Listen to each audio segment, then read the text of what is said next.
Tim Sloan is the CEO of Wells Fargo. He appeared before Congress yesterday. He was there to testify about the many customer abuses his company has been caught committing, and there was plenty to be said about that, and good. But he also found himself being interrogated from a different direction by fake revolutionary Alexandria Ocasio-Cortez. She says his company is somehow to blame for how the Border Patrol operates. Watch. Why was the bank involved in the caging of children and financing the caging of children to begin with? I don't know how to answer that question because we weren't. In other words, your question is bonkers. She then went on to suggest that the CEO of Wells Fargo should be held responsible for any oil spills that occur, since his bank might make loans to the companies that build oil pipelines. In fact, her fervor got so out of control that she then suggested that Wells Fargo should pay for damage caused by the Keystone XL pipeline, which Wells Fargo did not finance, and by the way, which does not exist yet. Since Wells Fargo financed the building of this pipeline in an environmentally unstable way, why shouldn't the bank be held responsible for financing the cleanup of the disasters from these projects? Which pipeline are you referring to? Either. So we were not involved in the financing of the XL pipeline. We were one of the 17 or 19 banks that was involved in the financing of the Dakota Access Pipeline. Melissa Francis pays attention to politics and financial markets. She co-hosts Outnumbered and After the Bell, and she's a friend of ours. She joins us tonight. Melissa, what do you make of that? First of all, proud to be on with you, my friend, tonight. But I watched this, and this is the newest game of gotcha.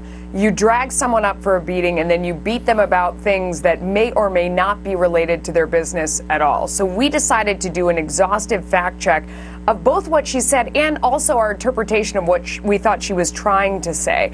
I mean, she's talking about the caging of children, and as we looked through it, I mean, he looked befuddled, and rightly so. There was one company that Wells Fargo was involved with that they provided financing to this company which built one detention center under President Obama, and they sent us so many photos of it.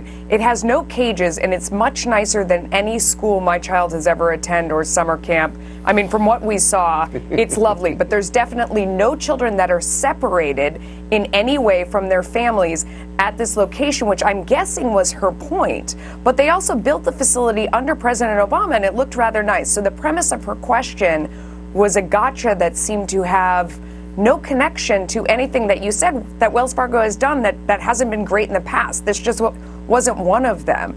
And on the pipeline question, I mean, she's going down this road. She names a pipeline that doesn't exist. So you give her the benefit of the doubt, and he kind of pivots to one that does exist, that they did help finance, along with a bunch of other banks.